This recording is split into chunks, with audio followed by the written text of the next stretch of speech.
नमस्कार, आप देख रहे हैं न्यूज फॉर नेशन और मैं हूं प्रियदर्शन।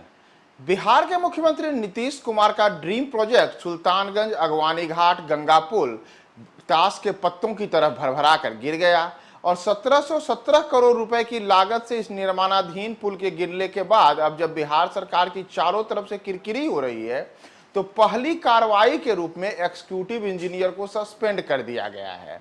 एग्जीक्यूटिव इंजीनियर योगेंद्र राम जो इस पुल की देखरेख कर रहे थे, उनके ऊपर इस पुल को निर्माण कराने की जिम्मेदारी थी। ये एक तरीके से कहा जाए तो एसपी सिंगला कंपनी जो कि इसका निर्माण कर रही थी पुल के, उसके सबसे छोटे प्यादे हैं। तो पहली कार्रवाई में सबसे छोटे प्यादे की बलि ले ली गई है और एग्जीक्यूटिव इंजीनियर को अब सस्पेंड कर दिया गया है। यह आज की अब की इस कार्रवाई में जो सबसे बड़ी खबर है उसमें यही है कि पहली कार्रवाई में एग्जीक्यूटिव इंजीनियर को सस्पेंड कर दिया गया है। इतना ही नहीं, अब एसपी सिंगला को एक नोटिस भी जारी किया गया है और कहा गया है कि क्यों ना आपकी कंपनी को ब्लैकलिस्टेड कर दिया जाए। और यह सब हुआ है बिहार के पथ निर्माण विभाग की ओर से, जिनके द्वारा अब जो एसपी सिंगला कंपनी है जिसके ऊपर इस पुल के निर्माण की जिम्मेदारी थी, उसे नोटिस जारी करके कई तरीके के जवाब तलब किए गए हैं। दरअसल 1717 करोड़ रुपए की लागत से गंगा नदी पर बन रहे सुल्तानगंज अगवानी पुल के धाराशाही होने के बाद अब बिहार सरकार इस पूरे मामले में चारों तरफ से घिरती हुई नजर आ रही है। एक और जहां विपक्षी दल भारतीय जनता पार्टी इस पूरे मामले में नीतीश सरकार को कटघरे में खड़ा कर रही है, तो वहीं दूसरी ओर आम लोग भी इस पूरे पुल गिरने के मामले में नीतीश सरकार पर कई तरीके के बयानबाजी कर रहे हैं। इन सब के बीच अब बिहार सरकार इस मामले में एक तरीके से कहा जाए तो सख्त कार्रवाई के मूड में खुद को दिखाती हुई नजर आ रही है और इसी क्रम में पुल निर्माण कर रही एसपी सिंगला को बिहार पथ निर्माण विभाग की ओर से कारण बताओ नोटिस जारी किया गया है। साथ ही कंपनी को ब्लैकलिस्टेड करने को लेकर के भी सवाल किया गया है। हालांकि कंपनी को अभी ब्लैकलिस्टेड नहीं किया गया है।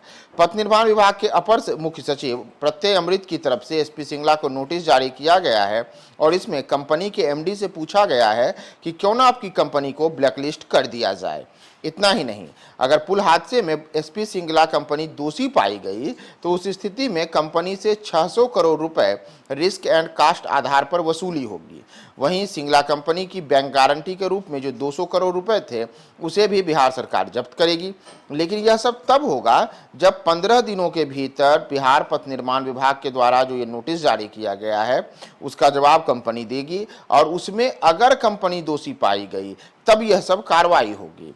वहीं जो ये पथ निर्माण विभाग है उसने कंपनी को निर्देश दिया है कि जो गंगा नदी पर यह पुल बना था और उसमें जो अब गिरने के बाद पूरा मलबा नदी में ही गिर गया है उसे 15 दिनों के भीतर साफ किया जाए। कंपनी को जारी शोकॉज नोटिस में तमाम मामलों के लिए उसे 15 दिनों में तमाम जवाब देने का समय दिया गया है और इसमें यह भी कहा गया है कि आपको जो गंगा नदी में मलबा गिरा है इसे भी युद्ध स्तर पर 15 दिनों में हटाना होगा।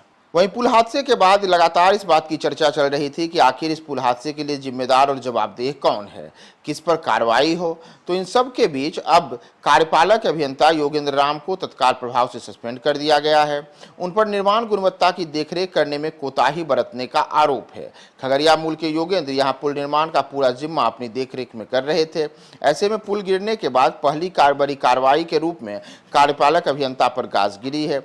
हालांकि यह कोई पहला मौका नहीं है जब यह पुल किस प्रकार के किसी हादसे का शिकार हुआ है। अगर आप याद करें तो 14 महीने पहले भी यही पुल गिरा था। उस समय कंपनी से जवाब तलब किया गया तो कंपनी ने चौंकाने वाला जवाब दिया था कि तेज हवा के झोंके से पुल का एक हिस्सा क्षतिग्रस्त हो गया। वहीं इस बार पुल का एक पूरा का पूरा हिस्सा भरभरा कर गिर गया। तो ऐसे में पुल के निर्माण में गुणवत्ता दोष की जो बातें हैं वो सामने आ रही हैं और 14 महीने में दूसरी बार लगातार इस पुल के गिरने से बिहार के मुख्यमंत्री नीतीश कुमार का यह ड्रीम प्रोजेक्ट एक बार फिर से गंगा में बह गया है। अब यह देखना महत्वपूर्ण होगा कि एसपी सिंगला जिसके ऊपर बिहार में कई पुलों को निर्माण करने की जिम्मेदारी है, वह अलग अलग जगहों पर कई बड़े प्रोजेक्ट्स को अपने हाथ में लिए हुए है, क्या उसे बिहार सरकार ब्लैकलिस्टेड करती है? क्योंकि इसका जो ये अगवानी घाट सुल्तानगंज पुल हादसा हुआ है इसके बाद न केवल बिहार सरकार कटघरे में आई है बल्कि एसपी सिंगला भी कटघरे में है कि आखिर कैसे ऐसी कंपनी को बिहार सरकार ने इतना बड़ा जिम्मा दे रखा था जो 14 महीने पहले हुई घटना के बाद भी सीख नहीं ली और उसके बाद भी फिर से ऐसी घटना वहां पे हुई है। देखना महत्वपूर्ण होगा कि 15 दिनों के बाद जो शोकॉज नोटिस किया गया है उसमें अब एसपी सिंगला क्या जवाब देती है।